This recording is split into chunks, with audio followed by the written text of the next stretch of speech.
There are games that are not played with the ball, they're played with glances, with gestures, with arrogance. And in 1996, in some historic finals, Gary Payton decided to do what few dared, disrespect Michael Jordan. It wasn't a technical mistake nor bad defense, it was something more dangerous, a public challenge right in the face of the man who had turned every provocation into fuel. And what happened next still echoes as a warning in the history of the NBA.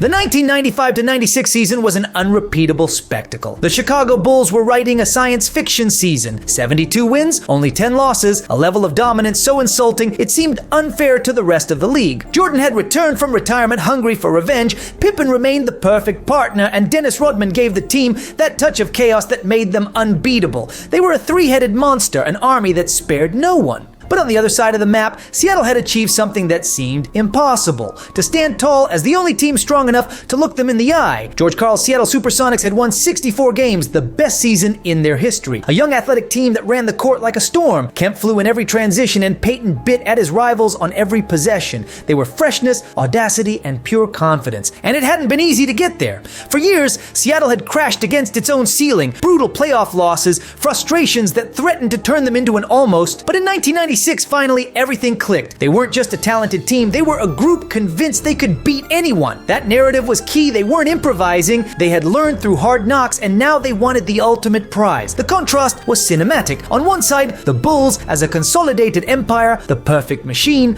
On the other, the Sonics as rebels who had endured years of disappointment and now arrived hungry for glory. And at the center of that story was Gary Payton, the man who wasn't just going to try to steal the ball from Jordan, but also his respect. Gary Payton didn't play basketball like everyone else. His nickname, The Glove, wasn't a friendly nickname. It was a literal definition. Playing against him felt like having a glove stuck to your body with no way to escape. His hands were quick, his instincts were ferocious, and his physique, strong, resilient, tireless, allowed him to apply pressure from the first to the last possession of the game. In the 90s, while the league was full of explosive scorers, Payton was the one who made them pay a toll on every play. It was no coincidence. He was selected 9 consecutive times to the All-Defensive First Team, an honor reserved for only a few in history. That was his calling card. Every star knew that facing him meant a long night. But what made him different wasn't just his legs or his arms, it was his mouth. Payton's trash talk was famous throughout the NBA. He had no filters. He could talk to you in the first quarter, the last one, at the free throw line, or in the middle of a timeout. And it wasn't improvisation. It was strategy. He knew exactly when to drop the right line, to throw you off balance, to make you think about him instead of your own game. That personality made him hated and indispensable at the same time.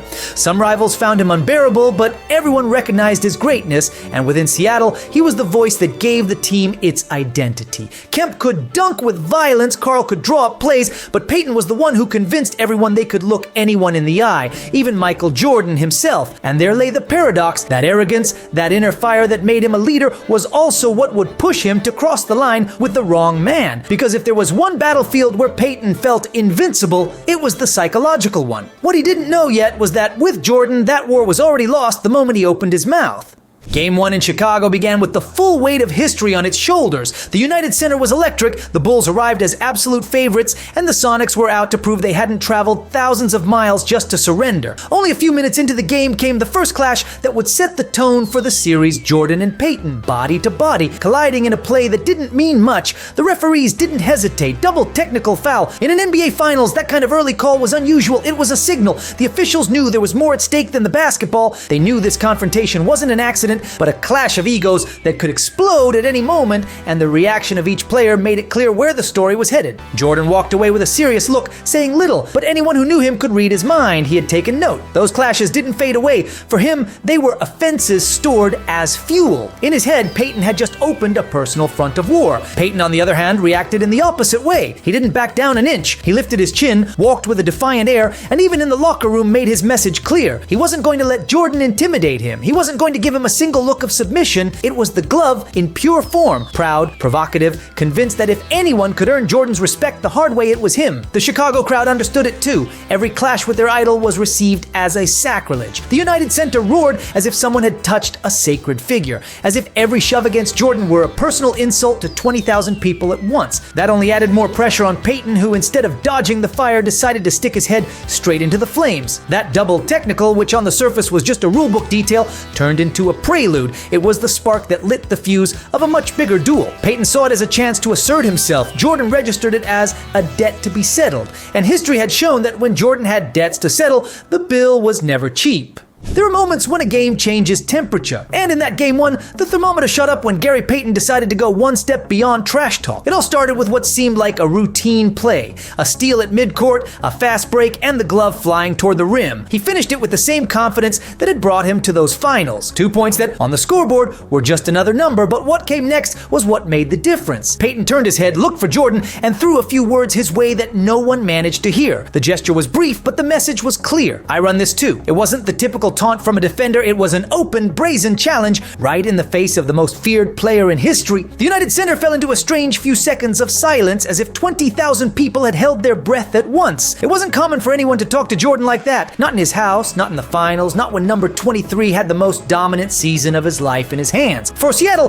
that scene looked like a psychological victory. It was their leader standing tall in the enemy Coliseum. For Payton, it was confirmation that he could compete not only with his hands, but with his voice, with his character. But the reality was much darker. That shout of arrogance wasn't a triumph, it was a dangerous invitation. Because Jordan didn't need to respond with words. Jordan responded with cold blood and surgical execution. And in the very instant Payton turned around to talk to him, what he had ignited wasn't Seattle's confidence, it was the silent fury of the greatest competitor of all time.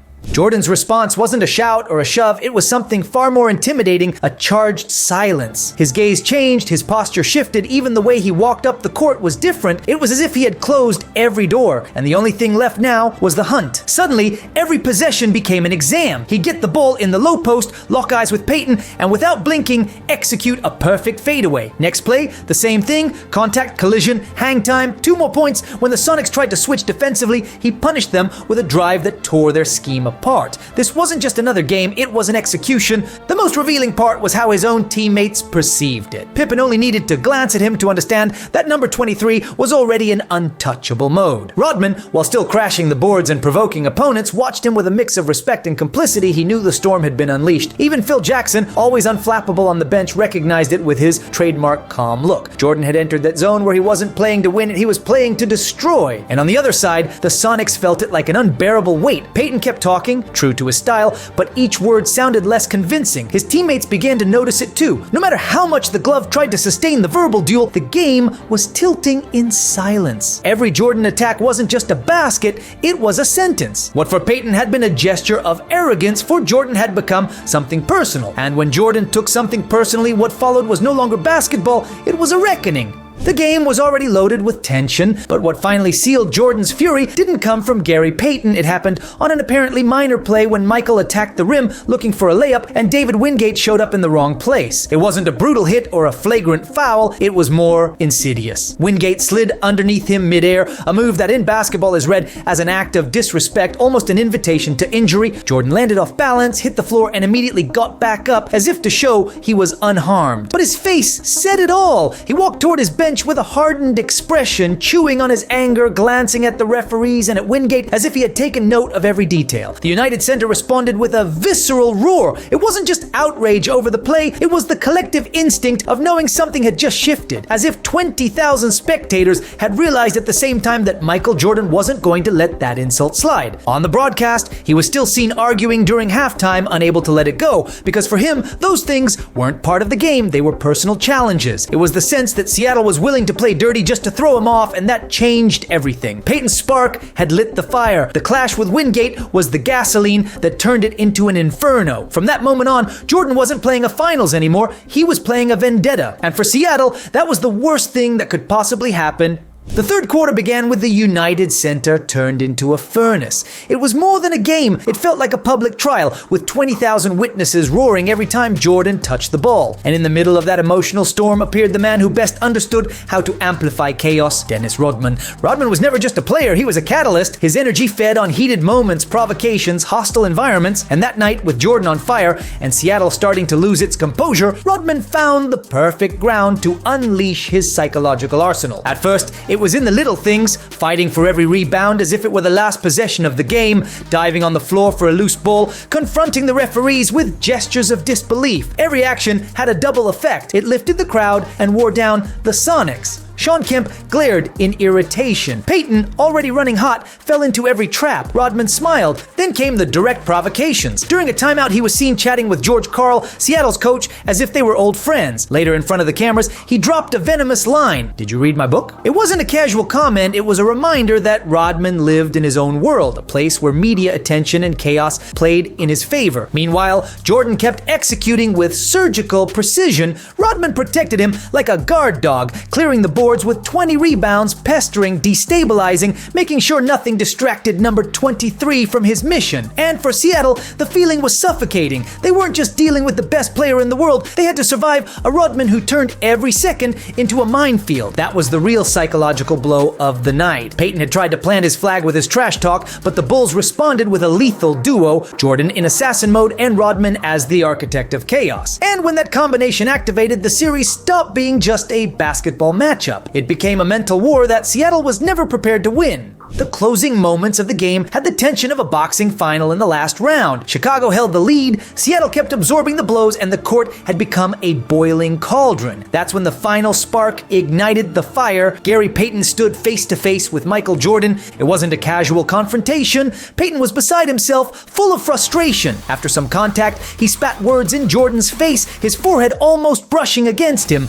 The crowd erupted, screams, boos, a mixture of euphoria and fear that it might turn into a fight. The referees rushed in, players intervened, and Sean Kemp had to act as firefighter, holding back his own point guard, hugging him, pushing him away. The contrast said it all. Payton was burning, overwhelmed by his own persona. Jordan, on the other hand, barely muttered a few words and then turned away with that calm that was more cutting than any insult. It was a surgical gesture. He didn't need to get into the mud. He had already won the duel on the court, and now he finished it off with indifference. Scottie Pippen looked at him and smiled knowingly. Rodman stirred up the crowd as if smelling blood. In that instant, it became clear that it wasn't just an exchange of trash talk, it was the psychological surrender certificate. Payton shouted to avoid sinking. Jordan ignored him because he knew he already had him trapped. That image was frozen in memory, the glove out of control, held back by his teammate while number 23 walked away, absolute master of the scene. No shoves, no hits, just a silent lesson. Jordan couldn't be defeated with words because the moment you tried to disrespect him, he turned you into part of his legend. The final scoreboard read 92-88, a margin of just 4 points, which on paper looked like a close game, almost within reach for anyone. But what had happened on the court told a different story. It wasn't just another Chicago victory, it was a message etched into the minds of the Sonics. Jordan finished with 29 points, Pippen with 21, and the Bulls already led the series 2-0. The statistics suggested that Seattle had competed. Reality showed something else. The Bulls had won the game that mattered most, the psychological one. The face-to-face with Payton, Jordan's indifference, the surgical intensity with which he executed every attack. It was clear that the provocation had failed. The return to Seattle was silent. This was a team that had won 64 games in the regular season, that had led the West with authority. And yet now they carried an invisible doubt. Could they really compete with a Chicago team that seemed indestructible? George Karl tried to talk about tactical adjustments, about how to better utilize Kemp, about defensive rotations, but the real adjustment wasn't on the board. It was in confidence, and that confidence had already cracked. Even the media reflected it. While in Chicago they spoke of supremacy, dynasty, inevitability, in Seattle the questions were different. How do you stop Jordan without falling into his mental game? How do you look number 23 in the eye again after that confrontation with Payton? The media echo weighed as much as the points on the scoreboard. The series could extend, partial victories could come, but the feeling was already set. Chicago didn't just dominate in talent, they had broken the Sonics in the only arena left as a refuge, the mental one. That was the real blow, not the 4-point difference, but the certainty that Jordan played with the confidence of a predator who already smells his wounded prey. Gary Payton was never an ordinary player. He was destined to leave a mark. Historic defense, an indomitable character, a guaranteed place in the Hall of Fame. But that night against Jordan marked him in another way. It was a brutal reminder that confidence and arrogance, when they collide with the wrong man, can turn into a boomerang. Payton didn't back down, he never lowered his arms, and that makes him greater. In fact, years later, he still talks about those finals as a war that made him a better competitor. But he also acknowledges in interviews and talks that Michael Jordan was something else. else. That every provocation, every word, every gesture of defiance, far from weakening him, strengthened him. It was as if you were feeding number 23 on purpose. The more you challenged him, the more unstoppable he became. That is the great paradox of that moment. The glove tried to dominate the psychological game, the domain where he was lord and master, and ended up falling into his own trap. What he thought was a show of authority turned into a lesson he would never forget. Against Jordan, the mental battle isn't won by talking, it's only won by surviving. And maybe that's the true value of this story, because it's not about ridiculing Payton nor reducing his greatness to a single mistake. It's about understanding that even the proudest, the strongest, the most irreverent once collided with the same wall. Michael Jordan, a competitor who turned respect into a minefield where anyone could regret taking a misstep. In the end, what remained from that night wasn't just the points, nor even Chicago's lead in the series. What remained was the frozen scene of a historic player, Gary Payton, daring to challenge the man no one wanted to provoke and paying the price. Because in front of Jordan, trash talk, brushes, and provocations weren't victories, they were fuel. Every word against him, every gesture of arrogance turned into energy that he knew how to convert into points, into dominance, into legend. And that is the paradox that still resonates. How brave must one be to face him without fear? And how costly did that audacity turn out to be? Perhaps that is the question the NBA never fully answered. Drop your thoughts in the comment section. This was Hoop Secrets, and I'll see you next time.